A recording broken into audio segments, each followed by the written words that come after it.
रात का सन्नाटा और हवाओं में पसरी हुई बेचैनी। हवाएं जैसे किसी बड़े तूफान का संकेत दे रही थीं। वसुधा हॉल के बीचों बीच खड़ी थी, आंखों में चिंता की लकीरें और माथे पर पसीने की बूंदें।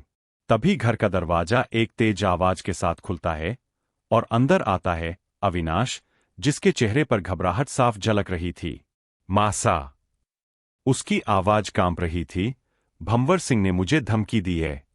वसुधा तुरंत उसकी तरफ लपकती है। क्या हुआ बेटा? साफ साफ बताओ। अविनाश ने कांपते हाथों से एक फाइल वसुधा के सामने रख दी। उसने कहा है कि अगर इन कागजों पर आपने साइन नहीं किए तो मुझे जेल में डाल देगा। वसुधा ने फाइल को खोला, पढ़ना शुरू किया, और जैसे ही उसकी नजर दस्तावेजों की असलियत पर पड़ी, उसकी आंखों में आग जल उठी। ये तो हमारे घर की जायदाद, शेयर, प्रॉपर्टी, सब कुछ उसके नाम ट्रांसफर करने वाले पेपर्स है। अविनाश ने धीरे से सिर झुका लिया। उसने कहा है कि अगर आप साइन नहीं करेंगी तो मुझे अंदर करवा देगा।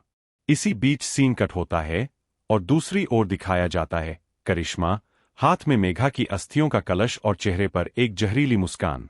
मैं आ गई हूं, इस घर की असल मालकिन बनकर। करिश्मा की आवाज पूरे हॉल में गूंजती है। सभी परिवार वाले हैरान रह जाते हैं, पर वसुधा पीछे नहीं हटती।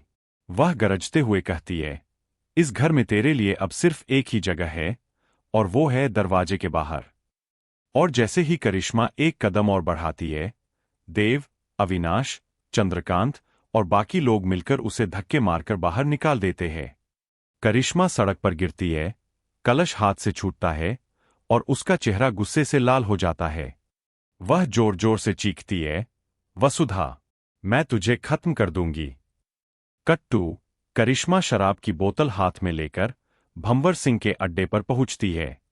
तुमने कहा था ये प्लान परफेक्ट है, लेकिन अब तो सब बर्बाद हो गया, करिश्मा चीखती है। भंवर सिंह अपनी कुर्सी पर बैठा मुस्कुरा रहा होता है। अभी तो खेल शुरू हुआ है।